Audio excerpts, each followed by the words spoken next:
Hello guys, welcome to Ammu's vlog.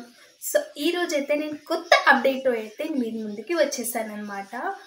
So నా ఛానల్ని కొత్తగా చూస్తున్నట్టయితే ఛానల్ని సబ్స్క్రైబ్ చేయండి, షేర్ చేయండి అండ్ కమెంట్ చేయండి. అండ్ కొత్త అప్డేట్ ఏంటనుకుంటున్నారా? ఏం లేదండి, బిగ్ బాస్ గురించి. సో బిగ్ బాస్ గురించి చెప్పాలంటే ఏముంది, అందరికీ ఫేవరెట్ అనమాట. నాకైతే చాలా చాలా ఫేవరెట్ బిగ్ బాస్.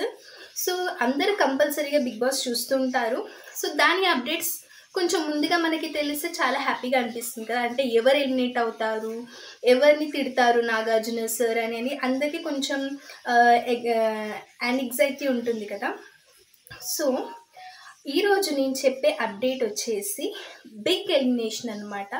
అసలు అన్ఎక్స్పెక్టెడ్ ఎలిమినేషన్ జరగబోతుంది బిగ్ బాస్ హౌస్లో.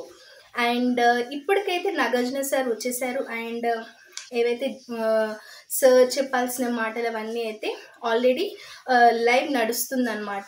బట్ మనకైతే ఈవినింగ్ నైట్ వచ్చేసి మనకి 9 o'clock అయితే షో అనేది స్టార్ట్ అవుతుంది. సో అప్పట్లోపు మనమైతే కొన్ని అప్డేట్స్ తెలియచేసుకుందాం. ఫస్ట్ వచ్చేసి ఎలిమినేట్ ఎవరు అవుతున్నారు అనేసి అయితే నాకైతే చాలా ఇదిగా ఉందన్నమాట.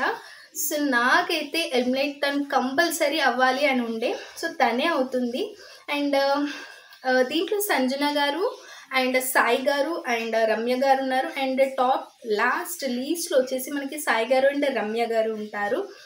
అండ్ ఎలిమినేషన్ అయితే నాకు తెలిసి చెప్తా ఆగండి. సో ఎలిమినేషన్ గురించి అయితే తను రావడమే వైల్డ్ కార్డ్గా వచ్చారు. మన లాస్ట్ వీక్ అయితే మనకి వైల్డ్ కార్డ్స్ అయితే రావడం జరిగింది కాబట్టి, సో వైల్డ్ కార్డ్ ప్లేస్లో మనకి ఎవరైతే ఎలిమినేట్ అవుతారో వాళ్ళ ప్లేస్లో మనకి శ్రీజాని అయితే తీసుకుంటున్నారు. అది అందరికీ తెలుసు.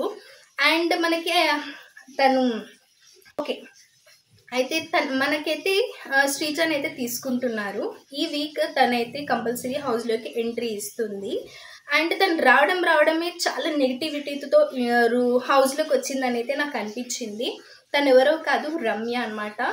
బయట అయితే చాలా నెగిటివిటీ ఉంది తనకి. ఆ నెగిటివిటీని తను హౌస్లో తీసుకొచ్చింది. ఆ నెగిటివిటీ తోటి తను హౌస్లోకి రావడం నాకు అంత మంచిగా అనిపించలేదు. బయట నెగిటివిటీ ఉంది కాబట్టి కొంచెం లోపల కూడా తను ఫ్రెండ్షిప్ చేసుకోవడం, అందరితో కలిసిపోవడం చేసి ఉంటే బాగుండేది అనిపించింది. ఈ వీక్ అయితే నాకు రమ్య ఎక్కడ కనిపించలేదు. సో దానివల్ల షీఈస్ గోయింగ్ టు ఎలిమినేట్ అనమాట. తను ఈ వీక్ అసలు ఎక్కడ తను పర్ఫామ్ చేసింది చూడలేదు, ఎక్కడ మాట్లాడింది చూడలేదు, ఎక్కడ ఎంటర్టైన్మెంట్ లేదు, ఏమీ లేదనమాట.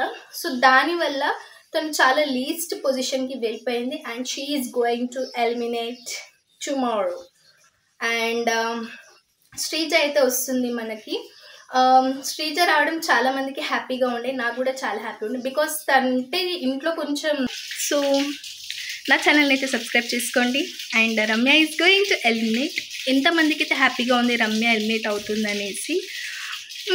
నెగిటివిటీతో కాకుండా తను పాజిటివిటీగా ఉండుంటే మేబీ తను ఇంట్లో ఉండేదేమో అని నాకు అనిపించింది. అది నా ఇన్నర్ ఫీలింగ్ అనమాట. So thank you guys, subscribe to my channel.